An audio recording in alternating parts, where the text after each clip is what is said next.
What's going up, everybody? This is Jeff with Altcoin Buzz. Today we are going to talk about cryptocurrency news from around the cryptosphere.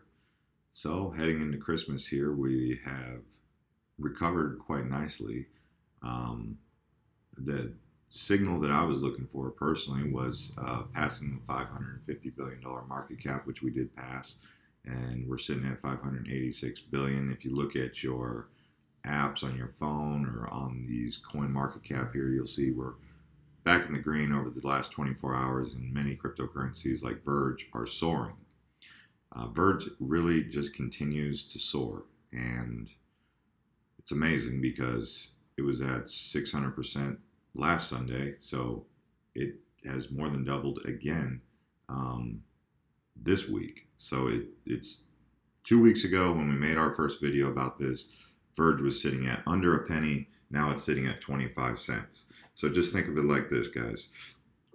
If you bought in at under a penny, you would have 25 times gains. If you put in $1,000, you would have $25,000. That's just what we're seeing in cryptocurrency. Now, that doesn't mean that that happens a lot, but we are seeing that in cryptocurrency, and that's why it's amazing. I mean, you could have bought a bunch of these for under $1 or for under a penny, right? So just very very interesting to see. We've got a couple other cryptocurrencies who've done that exact same thing.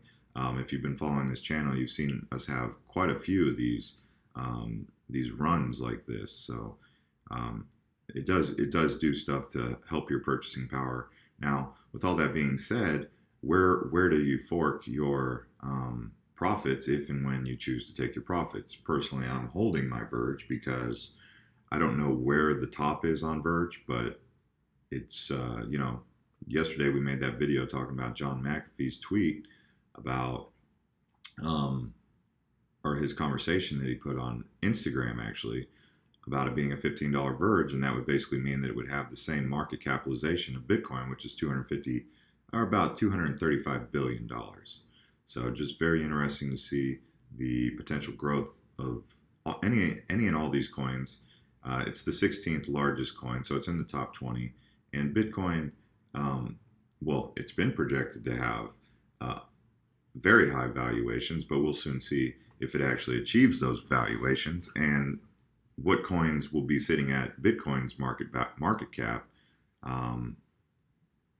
in a year from now. And I'll just put this into perspective. So let's take a look at this. So Ripple, for example, has a $45 billion market cap. Let's see when the last time Bitcoin had a $45 billion market cap. Let's take a look at the yearly. Oh, wait, are we able to pull it up by market cap? I don't think we are we? We can get a 24-hour volume. See if we can get it in historical data. I see. Can I adjust the dates? Let's take it back last 12 months and see if we can pull that up. All right, so we're looking for $45 billion market cap for Bitcoin. There we go. So in July, Bitcoin's market cap was at around what Ripple's at now. And I bring this up because you can see how at one point, maybe back in, I don't know, April, you would have said, hey, there's no way, man, that Ripple will reach the same market cap as what Bitcoin's at right now here in July. And now we're looking at Ripple sitting at the same market capitalization that Bitcoin had in July. You guys can see how the things that were in the realms that were thought to be out of the realms of possibility are now possible. And if you've been tracking Bitcoin for a while, you know that the next big monumental moment for Bitcoin is going to be a $1 trillion market cap. And people are saying, well, is Bitcoin going to be replaced? Is Bitcoin really the store of value of the future? And that comes up every time you see Bitcoin dominance start to regress. Bitcoin dominance is really peeled back. I mean, at one point, it was at well over 60%. sitting now at 45%. For those of you who don't know what Bitcoin dominance means, it basically means how much of the market is made up of Bitcoin's capital. So how much market cap does Bitcoin hold? And at one point in December here, it held 62% of it. That was when people were having to hold their Bitcoin positions. But now that the Bitcoin money has poured into altcoins, you're seeing a major surge in altcoins. So just really interesting to keep an eye on that Bitcoin dominance, because as that continues to pull back or grow, is going to be affecting the price of altcoins and Bitcoin really in a kind of a polar way. But at some point, this will get more stability. The Bitcoin dominance going from 60% to 40% won't happen as frequently as the market continues to settle. Right now, it's like it's like taking dirt and putting it in the ocean and then packing it, and then you have to do it again and again because it's still got to settle. There's still time to settle. So that's what I'm saying about this market. It's still highly volatile. Anyways, guys, let's take a look at some of this news here and see if you guys. It's Christmas, so there's not a lot of news breaking, although there is a lot of news, but it's hard to get all the information in an early roundup like this. But here you go. Bitcoin at risk of Chinese sabotage.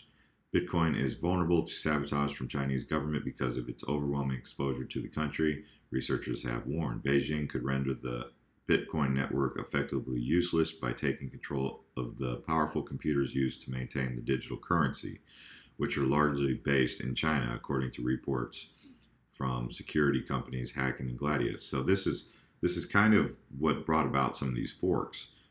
China and some of these other Asian countries, because of their ability to produce things so efficiently, like Bitmain, for example, and some of these other mining companies, they were really able to just throw a whole bunch of asset resources at mining, and Bitcoin kind of became centralized because China was taking over the mining.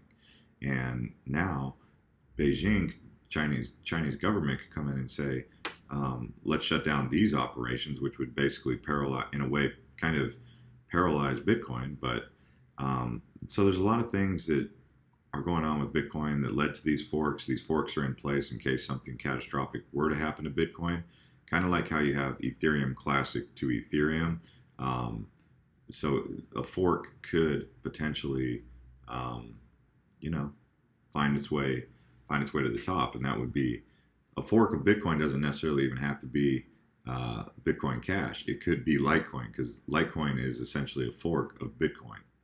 So this Litecoin run that has come up, and the fact that Litecoin has virtually very low fees, and the Lightning Network, which allows for faster transaction speeds, makes it a very interesting utility. But like I said, Bitcoin Cash is also a fork, and with this news about the Chinese government potentially being able to do something like that, that's interesting.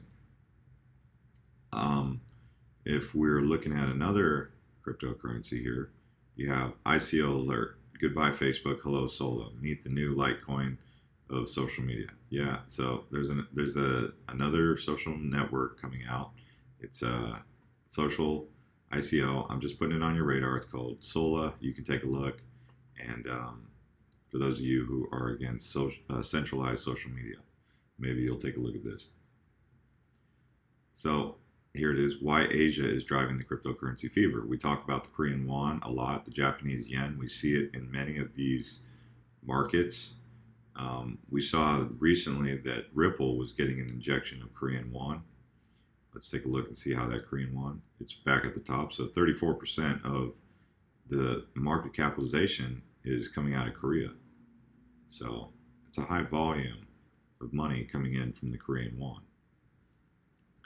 The Japanese yen was on this list. I'm not seeing the Japanese yen on here now, but that's why articles like this come out talking about how Asia is driving cryptocurrency fever, because there's big money in Asia being put into cryptocurrency, even though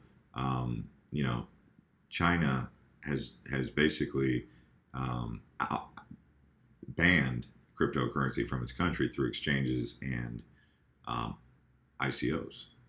So if we just take a look here on Twitter, uh, following Michael Novogratz, he made some comments yesterday. He was talking about an extreme low of Bitcoin price would be at 8K. He said bull market isn't over, just pausing. That was basically in response to the pandemonium that was taking place. And then he said, to be clear, we delayed launching a hedge fund with outside investors' capital last week because we didn't like market conditions for new investors.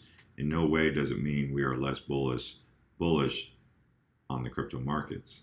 So Galaxy is building out a full-fledged crypto market or crypto merchant bank. I have over 30% of my net worth in crypto assets. We have venture bets, ICO tokens, investments in funds, mining, and advisory. We also trade very actively. We are making a large-term bet on crypto. Michael Novogratz, you can follow him on Twitter at Novogratz. You can also follow us on Twitter. We retweet various different people in the industry's content, and we also post our own. That's Altcoin Buzz IO. All right. So moving right along here. Let's take a look at some comments that have come in on the notifications. Let's take a look here. Notifications. So I'll read some notifications. People talking about Electronium. This tweet from John McAfee. You guys are asking if it's real, if it's fake. If we come over here onto our Twitter or onto our Instagram, and we just type in John McAfee, the tweet that, or the post that he put out of about Verge, right here, saying it could be $15, and you guys questioning whether that was him or not. Well, he followed up with this post right here. Those who got in XVG Verge currency doubled in 3 days. My prediction regarding $15 by June 2018 was not an idle observation. Verge is a legitimate privacy coin with Wrath Protocol launching shortly. XVG cannot lose. So I know I've been seeing everything from absolute excitement about Verge to like extreme pessimism about Verge. So, like I said, personally, I'm holding on to my Verge position. John just said he thinks that a $15 Verge by June 2018 was not an idle observation. Now, that's extremely bullish, and I'd be excited as can be, and I don't have a crystal ball, so how can I say if that'll be? But if he's saying that, you know, founder of McAfee antivirus software is saying that, and he's big-time cryptocurrency investor, we'll see. You guys think that I'm promoting him or whatever. So you guys, you have to understand, me personally, I don't bring emotions and feelings into the market. And if I do, then I'm setting myself up for emotional damage and emotional scarring. So one thing you do not do is bring personal feelings in. So when John McAfee has this level of influence and you see that it's making a difference, I'm not going to be so naive to turn a blind eye to this and see that when it does affect the market, that it doesn't. I mean, I don't understand. I even had people on our channel say, so disappointed in you because you're talking about John McAfee. I'm like, really? So are you so disappointed in CNBC because they talk about ISIS? I mean, I don't understand. Like, you guys bring all these feelings into the marketplace, and it's usually the same people who would also get all that they sell in the red. I mean, so all I'm saying, guys, I'm not trying to pick on you if you bring in feelings into the market, but as they used to say in the military to us was, check your feelings at the door.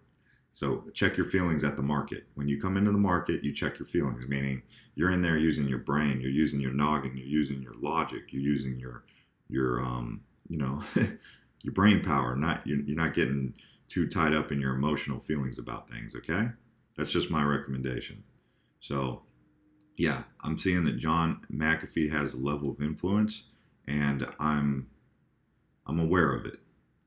I don't even know John McAfee, okay? And I don't think any of you personally know him either. But you do know what he's doing in the market is he's talking about these coins, and he's getting massive hype behind them, okay? You guys can follow us on Instagram, okay? We're at Altcoin Buzz on Instagram. XVG all, you know what? You know it. My portfolio is up 150% after going all in on Verge. Jeff, we need that Digibyte video, man. McAfee is on to it, and you keep mentioning it, but it needs a full. Man, Digibyte, man. I'll try to get around to this Digibyte stuff, but I appreciate it, guys, for the motivation. Maybe I'll talk to Steve. Steve might have to take a look at Digibyte. JD Flyzone. Hey Jeff, would you mind doing a video on Siacoin, please? Actually, we've done a couple videos. JD Flyzone. Steve did a great video on Siacoin because Steve really likes Siacoin and that cloud storage. Hey guys, pay attention to the Kriya coin aiming to decentralize intellectual property. Ooh, I've been hearing about this Kriya coin. I'm gonna take a look at Kriya coin, guys. Thank you, Wookie. All right. Hey Jeff and crew, can you take a look at TRX and the new announcement coming out tomorrow, please? All right. TRX. Let's see what's going on with TRX. That's Tron. Old Tron. You guys were asking about Tron. When Tron went to 3 cents is when you should have tried to buy in on the dip. Whoa. Let that settle in. You're doing what now? Buying on the dip. It's so funny. You guys in your all-time highs. You know, I'll gladly miss the boat on some of these cryptocurrencies than buy at all-time highs. But because the cryptocurrency market overall is bullish, I mean, even if you're buying at all-time highs, it's still going to go up from there. So, but me personally, I still just stick to my core old values in the old paradigm, right? Where I just don't buy at all-time highs. But it's a whole lot better to handle market corrections when you're not buying at all-time highs, because when the market when the market pulls back, I should say, and you buy in at 6 cents and it corrects to 3 cents, you're in a panic. And especially for those of you who are still bringing emotions into the market, you know, that's just the way it is. You shouldn't buy at all-time highs. You should buy at dips. But, you know, some of you, I think, are going to walk away from this little 24-hour flash crash and have a little bit more maturity about how you're approaching your investment strategy. Now, with that being said, 24 hours is not a very long time. It felt like 5 days, right? It felt like a week probably. But there can be longer pullbacks, guys. So this whole, like, just because it recovered so quickly, don't get too used to it being such a quick recovery. You might have to dig in a little bit and hold out for 2 days. Anyways, guys. So this is Jeff with Altcoin Buzz. You can follow us on Twitter at AltcoinBuzzIO. You can follow us on Instagram at Altcoin Buzz. And if you're new here, you can subscribe to our YouTube, and you can press the notifications if you're already subscribed and you like videos like this. See y'all next time.